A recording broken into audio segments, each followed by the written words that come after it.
To family welcome है आपका फिर से मेरे एक और रिएक्शन वीडियो पर। तो आज का रिएक्शन वीडियो मैं एक वीडियो देखी थी और लास्ट वाली वीडियो मतलब इससे पहले वाला जो वीडियो आया है मैंने उसमें बताया भी था कि मैंने कुछ वीडियो देखी और कुछ चीज़ें सुनी हैं, पर मैं उसको एक बार और देखना चाहती हूँ कि कहीं मैं कुछ और गलत तो नहीं सुन ली, क्योंकि बात ही ऐसी है कि उस पर विश्वास जल्दी नहीं हो सकता है। तो मैं बात कर रही हूँ स्नैपी गर्ल्स के इन लॉज के बारे में ही। कुछ चीज़ें ऐसी आई हैं, वो भी उनके किसी फैमिली मेंबर मतलब उनके परिवार के ही किसी इंसान ने बताई, और आप लोगों ने भी जरूर कहीं ना कहीं अभी तक सुन लिया होगा।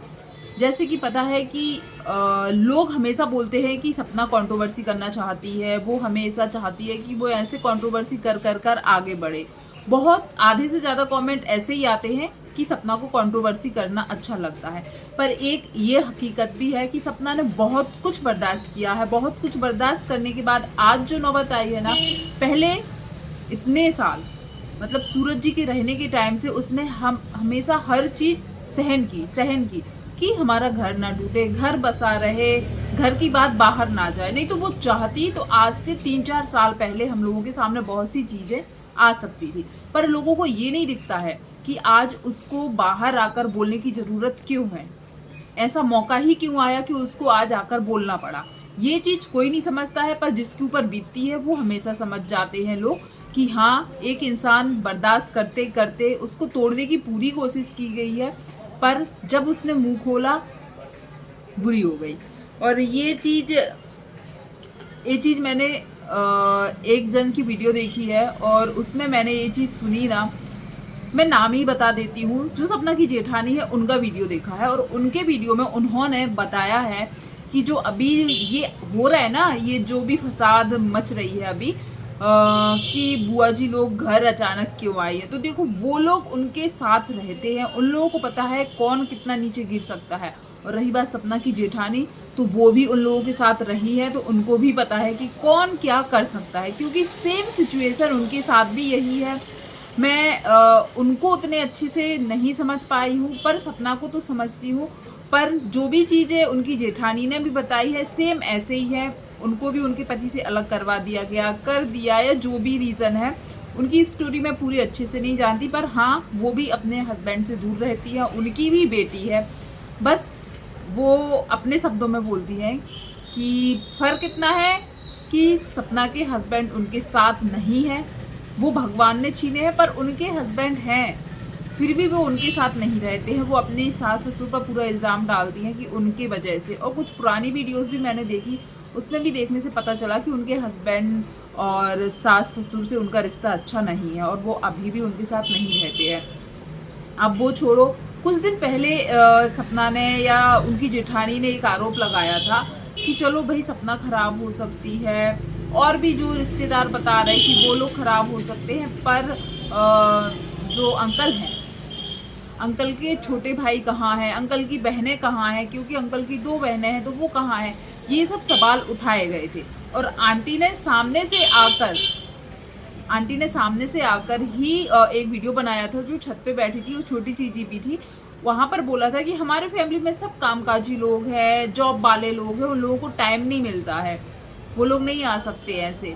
तो उस वीडियो में उन्होंने एक चीज़ और बोली थी, आते भी हैं, सामने रोड है, बहुत ज़्यादा गाड़ियाँ निकलती हैं, और आवाज़ में कितने, मैं पूरा टाइम भी वेट करूँ ना कि आज थोड़ी सी शांति हो, मैं वीडियो बना लूँ, वो टाइम कभी नहीं आता है, दिन भर ही गाड़ियाँ निकलती हैं।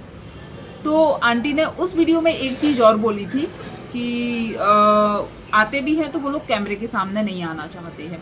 और उस वीडियो को मुश्किल से मुश्किल 15-20 दिन ही हुए होंगे, राखी के बाद ही बोला है।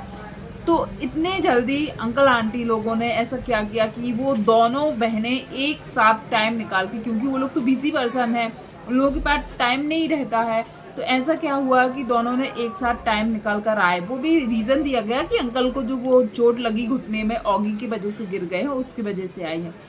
पर जो सपना की जेठानी है, उन्होंने बोला है कि उसका भी रीज़न है।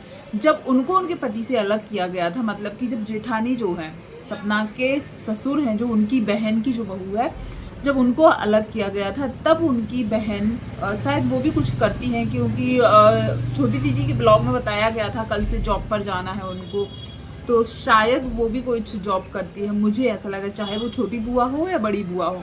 तो ऐसा बताया गया था कि जब उनने अपनी बहू के साथ रिश्ता तोड़ा था, तब उन लोगों ने अपनी जितनी भी प्रॉपर्टी थी ना, वो प्रॉपर्टी किसी और के नाम कर दी थी। और ये सिर्फ सपना के सास ससुर नहीं, और भी बहुत जगह मैंने सुना है कि जब किसी को अपनी बहू को नहीं रखना होता है या उससे रिश्ता तोड़ना होता है ना, तो उसके पहले वो लोग जो भी लड़के की प्रॉपर्टी होती है या सास ससुर की जो प्रॉपर्टी होती है, वो किसी और को और के नाम कर देते, मतलब ऐसे विश्वास पात्र को कि हाँ वो लेगा भी नहीं और इनके नाम पे वो ज़मीन नहीं रहेगी, तो उसमें ज़मीन घर जो भी हो वो बहू को देना भी नहीं पड़ेगा। तो सब जो जिठानी के सास ससुर है उन्हें यही किया था। सबसे बड़ी बात यह है सपना क्या लेकर आई क्या नहीं लेकर आई। बहुत बार सपना खुले में बोल चुकी है कि वो जो कुछ उसने कमाया था स्नैपी गर्ल से, जो कुछ उसका था वो सब लेकर आई थी। यहाँ तक कि ज्वेलरी, यहाँ तक कि हस्बैंड की दी हुई गिफ्ट होगा, एक आपने वीडियो देखा होगा, गाड़ी निकल जाए, राजवीर जी एक गले का सेट लेकर आए थे सपना को, उन्होंने गिफ्ट दिया था। वो भी आंटी अंकल के पास है, या सपना को वहाँ से जो भी ज्वेलरी मिली थी वो सब भी अंकल आंटी के पास है। और ज़मीन जायदाद घर तो ऐसी चीज़ है नहीं है कि वो गोद में उठाकर ले आएगी, ऐसी चीज़ है नहीं है। और ली होती तो आज अंशु अंकल आंटी कई बार गिना चुके होते। तो यहाँ तक कि सपना जब खुद का ज्वेलरी, बच्चों के बर्थ सर्टिफिकेट, खुद का आधार कार्ड में उसका कुछ नहीं है, जो शादी के पहले आधार कार्ड था वही अभी चल रहा है। तो सोचो, जो बच्चों के बर्थ सर्टिफिकेट से लेके उसके पति के दिए हुए गिफ्ट से लेके कुछ लेकर नहीं आई है, तो अब उसका हक, चलो उसका नहीं बनता है, बच्चों का हक बनता है कि उनके पिता उनके इकलौते बच्चे थे, चाहे वो आरूह के पिता हो चाहे आरोही के पिता हो, अब दोनों ही यहाँ पर नहीं है, तो किसको मिलेगी वो प्रॉपर्टी। जाहिर सी बात है जो समझदार लोग हैं सभी लोग बोलेंगे चलो सपना को ना दे, बच्चों को तो देना चाहिए क्योंकि बच्चों का कोई नहीं है। पर अब सुनने में ये आ रहा है, सुनने में आया है कि जिस तरीके से अंकल की बहन ने किया था कि अपनी प्रॉपर्टी किसी और के नाम कर दी थी ताकि बहू को ना देना पड़े या बहू अपना हक ना मांगे, इसी तरह सपना के ससुर ने भी किया है। उनके गांव में जो भी खेत घर जो कुछ भी है या जो कुछ सपना के नाम जो फार्म हाउस की बात बस आई है कि उसमें सपना का हिस्सा लगता है फार्म हाउस में, पर आधा आधा है। तो चलो वो आधा तो कोई नहीं ले पाएगा, पर बाकी की जो प्रॉपर्टी है उसको अंकल अपनी बहनों के नाम करने वाले हैं। देखो उनको ये पता है कि बहनें लेंगी नहीं, कुछ तो ऐसी उन लोगों के बीच डील हुई होगी कि तुम नहीं लोगे, या कुछ और ऐसी डील हुई होगी कि उनकी प्रॉपर्टी वो ले भी नहीं पाएंगी और यहाँ से सपना को भी नहीं देना पड़ेगा। तो ये चीज़ खुली साफ शब्दों में बोला है उन्होंने कि उन्होंने अपनी जो प्रॉपर्टी है बहनों के नाम कर दी है ताकि सपना अपना हक ना मांग सके या अपने बच्चों का हक ना मांग सके। तो मैं सिर्फ ये बात इसलिए बोल रही हूँ कि जो अंकल वीडियो में आकर इतने अच्छे बन जाते हैं या बोलते हैं पोतियों से मिलेंगे, पोतियों के लिए सब करूँगी, जो भी है पोतियों के लिए है, जब जो भी है पोतियों के लिए है तो वो किसी और के लिए देने की क्या ज़रूरत है। जब आप बोलते हो कि जब तक हम जिंदा हैं हमारे जीते जी ये चीज़ हमारी है, फिर हमारे जाने के बाद पोतियों की है, तो जब आप अपने जीते जी किसी और को दे रहे हो तो क्या वो बाद में आपकी पोतियों को मिलेगी। आज आपके बच्चे नहीं है, आपके बेटे नहीं है, ये चीज़ वो लोग कहीं ना कहीं से देख रहे होंगे कि ये वही माँ बाप हैं जिनके लिए शायद वो लोग बहुत कुछ सोचते थे, देखते थे, करना चाहते थे। आज वही लोग उनके ना रहने पर उनके बच्चों के साथ ऐसा कर रहे हैं। सच में ऐसे दादा दादी, बहू खराब है, बहू बहुत ख़राब है। मैंने मान लिया बहू बहुत ही ज़्यादा ख़राब है। बहुत कम लोग ऐसे होते हैं जो जिनको बहुएं अच्छी लगती हैं, नहीं लगती आज के टाइम पर बहुएं अच्छी किसी को। चलो बहू खराब है, पोतियाँ तो आपकी हैं, पोतियों ने आपके साथ कौन सा छल कपट कर दिया वो बता दीजिए आप। पोतियों ने ऐसा कौन सा काम कर दिया जिससे आपकी इज्जत खराब हो गई, क्योंकि आप बोलते हो सपना ने आपकी इज्जत खराब कर दी। पोतियों ने ऐसा कौन सा काम कर दिया। आपने खुले शब्दों में कई बार बोला है, कई वीडियो में बोला है कि जब तक हम हैं ये चीज़ें हमारी हैं, जब हम ना रहेंगे तो हमारी पोतियों की रहेंगी। पर आप पीठ पीछे इतनी बड़ी चाल चल रहे हो। यदि सच में ये बात सच है तो ये चीज़ बिल्कुल सही नहीं है, क्योंकि सपना के बच्चों के ऊपर यदि आप ना तरस खाओगे, यदि उनके भविष्य के बारे में आप ना सोचोगे तो शायद कोई भी दुनिया में नहीं सोच सकता है। और जो सपना उन्हीं बच्चों के लिए दिन रात ट्रोलिंग भी सह रही है, दिन रात मेहनत भी कर रही है, और आप उसको नीचे गिराने में कोई कसर नहीं छोड़ रहे हैं, कोई भी कसर नहीं छोड़ी जा रही है। यहाँ तक कि यदि आप एक अच्छे दादा दादी हो ना, एक अच्छे पिता हो ना राजवीर सूरज के, भाड़ में जाए सपना हम बोलते हैं, भाड़ में जाए। आप खुद बोलोगे कि उसको जो करना है करने दे, बच्चे हमारे बच्चों की बच्चियां हैं, उनके लिए हम ये करेंगे। पर यदि जो बात आ रही है, भगवान करे ये बात झूठ हो, भगवान करे ये बात झूठ हो, आपने ऐसा कोई भी काम ना किया हो, पर इस पे आपके यहाँ से कोई जवाब भी नहीं आया है, जब उन्होंने इतनी बड़ी बात बोली है तो कहीं ना कहीं कुछ तो सच्चाई होगी। और कुछ सच्चाई नहीं है तो प्लीज़ जब भी नेक्स्ट वीडियो आए तो पड़ोसी की वीडियो पर नहीं, छोटी चीज़ी की वीडियो पर जरूर सफाई दे दें कि ऐसा कुछ नहीं है। क्योंकि हम लोग हमेशा से सपना से ज़्यादा सपना की बच्चियों के लिए बोले हैं, और उनके साथ शायद गलत नहीं होना चाहिए, बिल्कुल गलत नहीं होना चाहिए। देखो भगवान है, भगवान तो सब देख रहे हैं ऊपर से। आपके जो भी बुरे कर्म रहे होंगे, सोच लीजिए कि उनका जो भी भुगतान था आप कर चुके हैं, पर अब अपनी बच्चियों के लिए ऐसा कोई काम ना करें कि आपके आगे का टाइम का भी इन कर्मों की सज़ा आप भोगने में निकल जाए।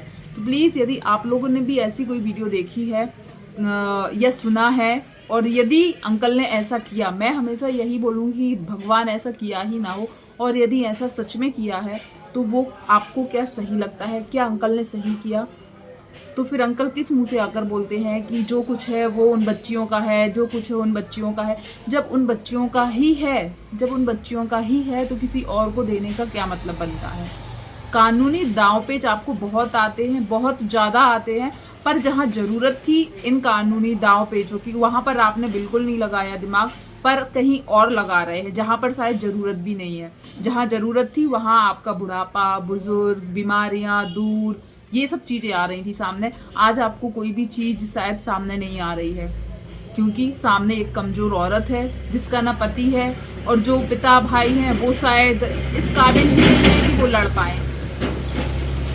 तो आपको शायद एक कमज़ोर औरत और 2 बच्चियां दिख रही हैं, पता है वो इतना दिमाग ना लगाएंगी, हम उनको इतना परेशान कर देंगे, इतना परेशान कर देंगे कि वो अपने आप थक हार जाएंगी। पर एक बात ज़रूर दिमाग में रखिएगा कि आप जिनके लिए, जिनको परेशान करने के लिए इतना लड़ रहे हैं ना, वो आपके खुद के खून के बच्चे हैं।